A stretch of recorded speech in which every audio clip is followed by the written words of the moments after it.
जैसा कि तुम लोग जान रहा मेरे प्यारे छात्र छात्राओं, आज हर दिन के भांति आज भी मैं तुम लोग के सामने उपस्थित हुए हैं। ग्रामर का एक पोर्शन बचा हुआ था, नाउन का modern class verification of the noun. आधुनिक व्याकरण के अनुसार नाउन को कितने वर्गों में बांटा गया था? 3 वर्गों में बांटा गया था। कितने वर्गों में? 3 वर्गों में बांटा गया था। पहला था प्रॉपर नाउन। पहला क्या था? Proper noun. दूसरा क्या था? कंट्रेबल नाउन। तीसरा क्या था? अनकंट्रेबल नाउन बताए थे। अब ये 3 पॉइंट को हम पहले तो प्रॉपर नाउन का बारे में बता चुके थे। प्रॉपर नाउन क्या होता है? व्यक्तिवाचक। Yes sir. उसके बाद हम कंट्रेबल नाउन के बारे में बता रहे थे। कंट्रेबल नाउन क्या होता है? गण्यवाचक संज्ञा होता है। जिस नाउन से हमें किसी वस्तु को संख्या के रूप में 1 2 3 4 5 करके गिन सकते हैं, वही कंट्रेबल नाउन कहलाता है। जैसे ईट, टेबल, बुक, मेज, सो एंड सो etc। उसके बाद हम लिखे हैं यहां पे व्हाट इज अनकंट्रेबल नाउन। और गण्यवाचक संज्ञा क्या है? और गण्यवाचक संज्ञा क्या है? यहां दिए हैं व्हाट इज अनकंट्रेबल नाउन और गण्यवाचक संज्ञा क्या है। यहां डिफाइन किए हैं यहां पे the noun which connect be counted is called countable noun, uncountable noun, uncountable noun अर्थात जिस संज्ञा की गिनती नहीं की जा सकती है, गिनती नहीं की जा सकती, उसे क्या कहते हैं?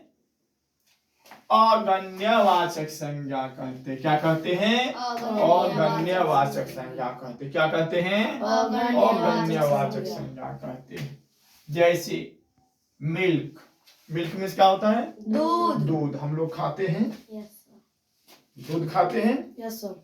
दूध को हम गिन सकते हैं? नहीं सर। 1 2 3 4 5 करके गिन सकते हैं? नहीं सर। नहीं। दूसरा क्या है? ओ सॉरी, पहला क्या था? ऑल। ऑल मीन्स क्या होता है? तेल। दूसरा क्या था? मिल्क। दूध के बारे में बताए। ऑल मीन्स क्या होता है? तेल होता है। तेल को हम लोग गिन नहीं सकते हैं? नहीं सर। तीसरा है राइस। राइस मीन्स चावल होता है। चावल को हम लोग गिन सकते हैं? नहीं गिन सकते हैं। हमारे सर में एयर है, बाल है ढेर सारे, इसको भी हम लोग क्या करते हैं? नहीं गिन पाते हैं। तो जिससे नाउन को हम लोग नहीं गिनते हैं, वो नाउन क्या कहलाता है? अगण्यवाचक संज्ञा कहलाता है। यहाँ एक और बचा हुआ था, लव, प्यार। प्यार को हम लोग नहीं गिन सकते हैं, अगण्यवाचक संज्ञा कहलाता है। ये modern class verification of the noun के अनुसार, आधुनिक व्याकरण के अनुसार नाउन को 3 वर्गों में बांटा गया था। प्रॉपर नाउन, कंट्रेबल नाउन और अनकंट्रेबल नाउन। प्रॉपर नाउन, कंट्रेबल और अनकंट्रेबल नाउन। प्रॉपर नाउन को हम लोग पहले डिफाइन कर चुके थे, व्यक्तिवाचक संज्ञा के बारे में जान चुके थे। कल हम बताए थे कंट्रेबल नाउन के बारे में। कंट्रेबल नाउन किसको कहते हैं? जिसको हम लोग 1 2 3 4 5 करके गिन सकते हैं, वो क्या कहलाता है? कंट्रेबल नाउन कहलाता है। क्या कहलाता है? कंट्रेबल नाउन अर्थात गण्यवाचक संज्ञा कहलाता है। क्या कहलाता है? गण्यवाचक संज्ञा कहलाता है। जैसे ईट, पत्थर, टेबल, जो भी हम गिन सकते हैं, कलम, ये सारे को हम क्या कर सकते हैं? गिन सकते हैं। वो क्या हो जाएगा? गण्यवाचक संज्ञा होगा, कंट्रेबल नाउन होगा। क्या होगा? कंट्रेबल नाउन होगा। अब हम ग्रामर का अगला पोर्शन पे आ रहे हैं, जो कि तुम लोग के सामने लिखा हुआ है।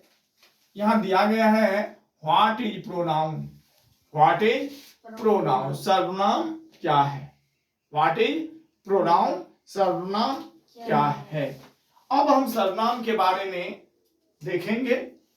अगर कहीं हमारे समाज में कोई अनजाने बच्चे पूछ देता है, बाबू तुमको पढ़ाया है ग्रामर, तो बोलते हैं हम लोग हाँ पढ़ाया हुआ है हमको। अगर पूछ देता है बोलो व्हाट इज प्रोनाउन या व्हाट इज नाउन या what is past of speech या व्हाट इज लेटर या व्हाट इज ग्रामर, जो भी पूछा जाए पूछता है। अगर हमें याद रहता है तो हम अच्छी तरह से उसको बता देते हैं, अगर नहीं याद रहता है तो हम कहते हैं। आजकल के बच्चे क्या कहता है, हम ना पढ़े बे न कल, अरे बेहुदा पढ़ाए तुमको, तुम पढ़बे नहीं किया है। यह सोचना अपने आप में एक आईना, शीशा जिसको हम लोग बोलते हैं, वो लेके देखना हम कितने पीछे हैं। अपने कमजोरी को एहसास करना, मेरे पास क्या कमी है, आज सर का पढ़ाया हुआ चीज हमें याद नहीं है, हम भूल गए हैं। इसलिए इस प्रकार से हमें अपने सर को नीचे नहीं करना है। याद है हम पढ़ाए हैं, अगर 100% नहीं 50% तो हमें याद है, कुछ ना कुछ उतना तो हम जवाब दे सकते हैं पढ़ाया हुआ चीज। और ग्रामर याद रखना स्टैंडर्ड 1 से लेके जाके 12th तक ग्रामर जो होती है हर एक लेवल पे सिलेबस अनुसार बदलती रहता है।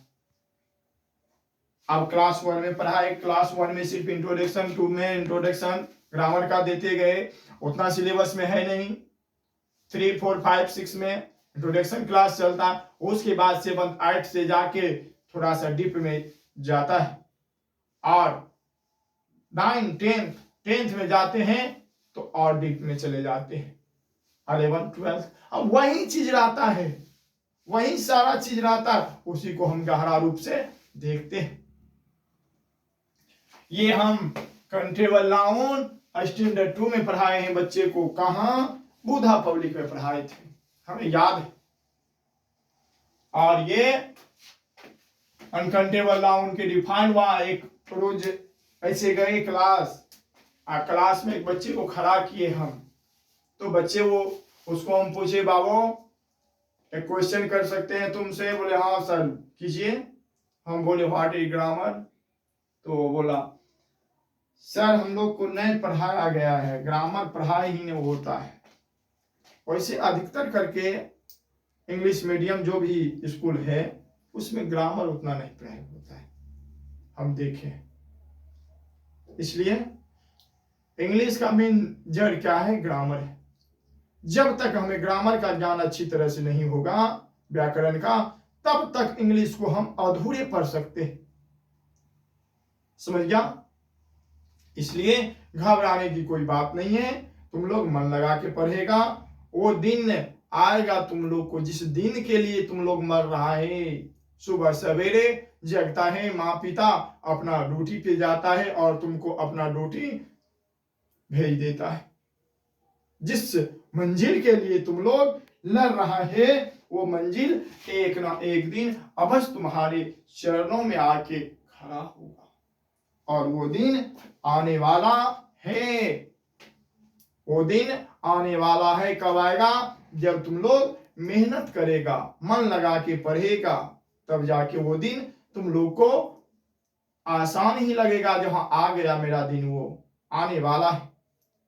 ढेर सारे बच्चे क्या करता है, कहता पढ़े में मने न लागे छे। उसको अगर दूसरा काम क्या बता दिया जाए तो उसमें काम में बहुत मन लगता है, खेलने में, कार्टून देखने में, ये सब में मन अधिकतर लगता है बच्चे को। लेकिन एक गार्जियन का दायित्व होता है, एक जो हर बच्चे को जिस तरह उसका मोमेंट है, जिस तरह वो प्रोत्साहित है, उस तरफ उसको छोड़ देना चाहिए। जा रहा है, अगर मान लो हमारे समाज की बच्चे लोग हम देखते हैं ढेर सारे छोटा कास्ट में, जैसे शर्मा है, ताती है, ये मुखिया जाति है जिसको गोढ़ी बोलते हैं। इस जातिया में छोटा कास्ट में अधिकतर कलाकार बनता है। हम देखते हैं कलाकार इसलिए बनता उस तरह का उसको परिवेश नहीं है अपना किसी तरह। आजकल तो मान लो इंटरनेट का जमाना आ गया और सोशल मीडिया पे क्या करता है बच्चे लोग अपना वीडियो रील बना के डालते रहता उसी में कोई अच्छा रील आ गया उसमें वायरल हो जाता, अब उसका जीवन ही बदल गया। इसलिए जिस तरफ हम लोग अग्रसर हैं उस तरफ चले। नहीं, अगर पढ़ने में हमें मन नहीं लग रहा है तो अपने पेरेंट्स से अपने गार्जियन से बोल देना है, हाँ पापा हमको ये चीज नहीं अच्छा लगता है, हमें दूसरा वर्क जो हम करेंगे वो हम बता देंगे, हमें उस तरफ भेज दीजिए। काहे? पिता का हम रुपया पानी की तरह बहाएंगे, ये कदापि नहीं होना चाहिए। हर माँ पिता का एक ख्वाहिश होता है, वो आंख का एक हम तारा हैं। हर माँ पिता का, वो मेरी माँ और मेरा पिता वो भी सोचता होगा आज अपने बच्चे को हम पढ़ा रहे हैं, कल मेरा बेटा अच्छा स्थान प्राप्त करेगा, जॉब प्राप्त करेगा और वो सुखी संपन्न से अपना रहेगा, हमको भी सुखी संपन्न से बिताएगा आगे।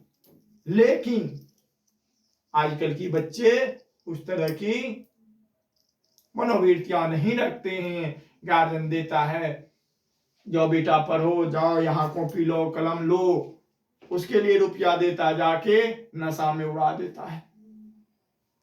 ढेर सारे बच्चे इस तरह का हमारे समाज में है। 100 में 99 लड़का आजकल का इसी तरह का है। कल हम एक लड़का से पूछे सहरसा में, रे बाबू कहाँ कौन क्लास में पढ़ता है? बोला हम पटना में एनआईटी का तैयारी, आईटीआई का तैयारी करते हैं, आईटीआई का समझिया। बोलो चलो, वो इतना पीता खाता था।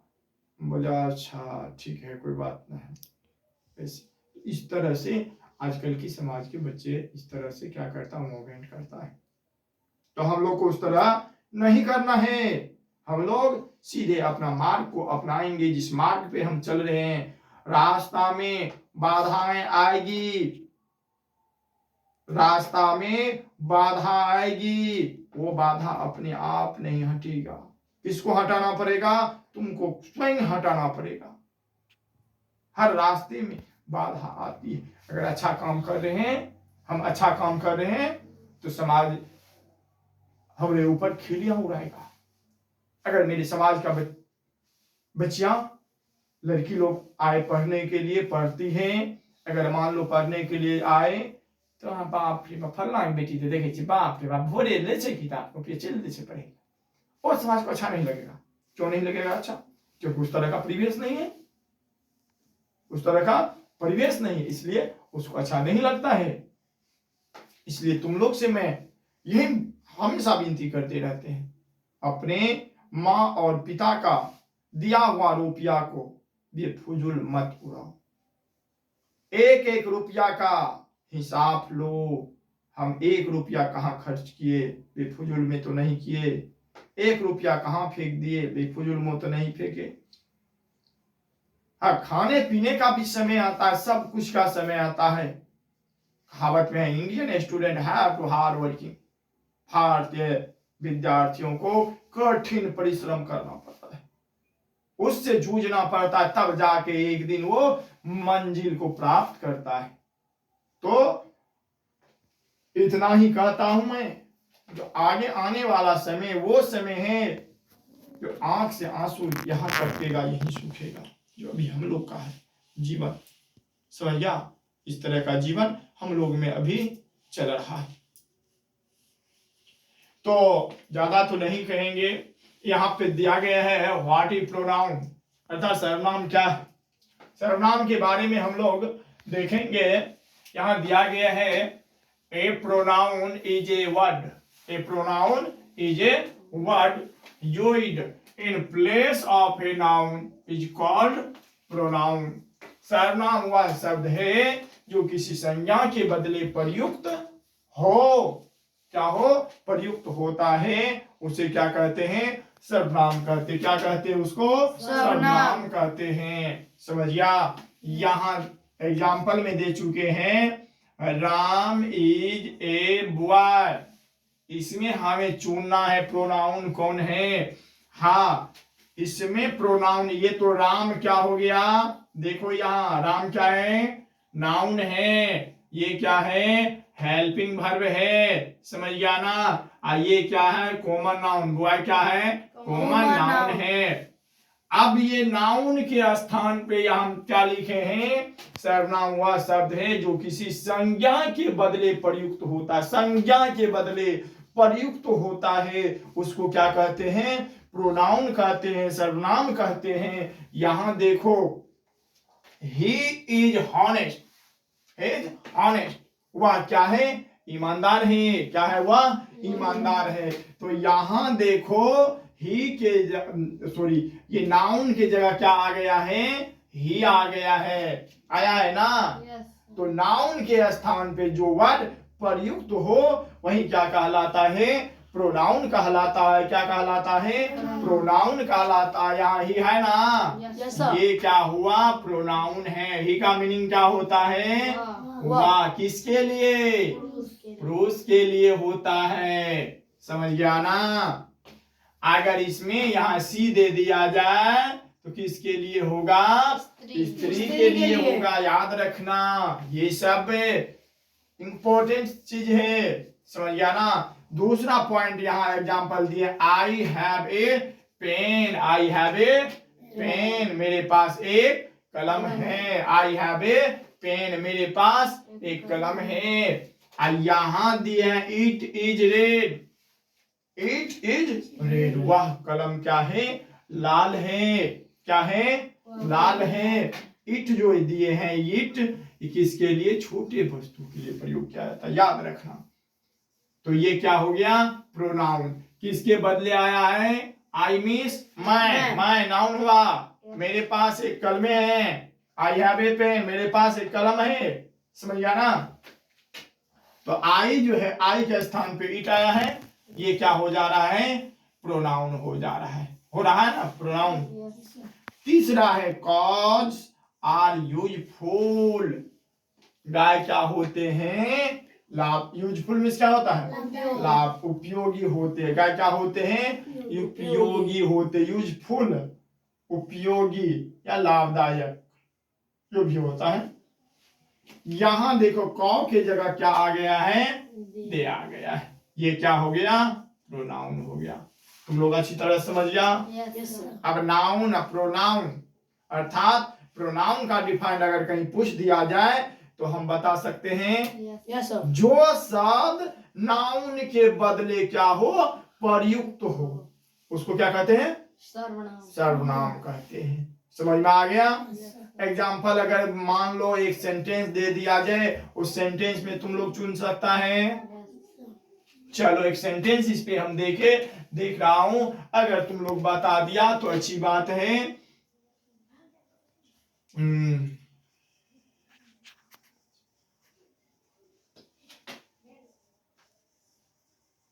क्या दिए, Mohan is a good boy. Mohan is a good boy दे दिए हैं, जी सर। समझ गया। इसमें हम दे रहे हैं he is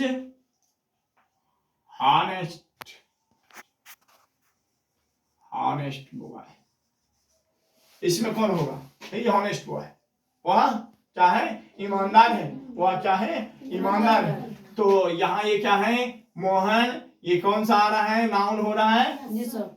और नाउन के स्थान पे कौन चीज आ रहा है, ही आ रहा है।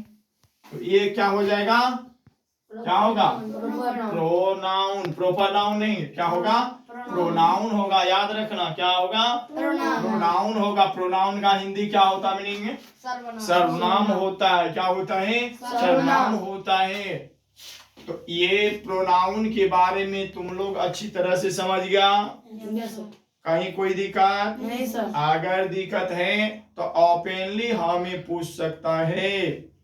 समझ गया। उससे पहले अनकाउंटेबल नाउन दिए थे, अनकाउंटेबल नाउन उसको कहते हैं जिसको हम लोग गिन नहीं सकते हैं। क्या करते हैं? गिन नहीं सकते हैं। अर्थात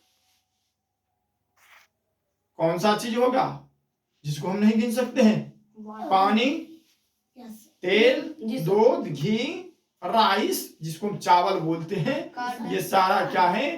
कर्ड, दही, उसको भी नहीं गिन सकते हैं। याद रखना, चीनी, शुगर, उसको भी नहीं गिन सकते हैं। आटा, उसको भी नहीं गिन सकते। अर्थात जो शब्द को, जो मान लो पदार्थ को हम लोग 1 2 3 4 5 करके नहीं गिनते हैं, वो क्या कहलाता है? Uncountable noun. और गण्यवाचक संज्ञा। क्या कहलाता है? और गण्यवाचक संज्ञा कहलाता है। तो आज मैं इतना ही क्लास में समय दे पाया। अगले घंटे में अगला पॉइंट लेके आऊंगा। तब तक के लिए मैं तुम लोग से विदा लेता हूं। जय हिंद।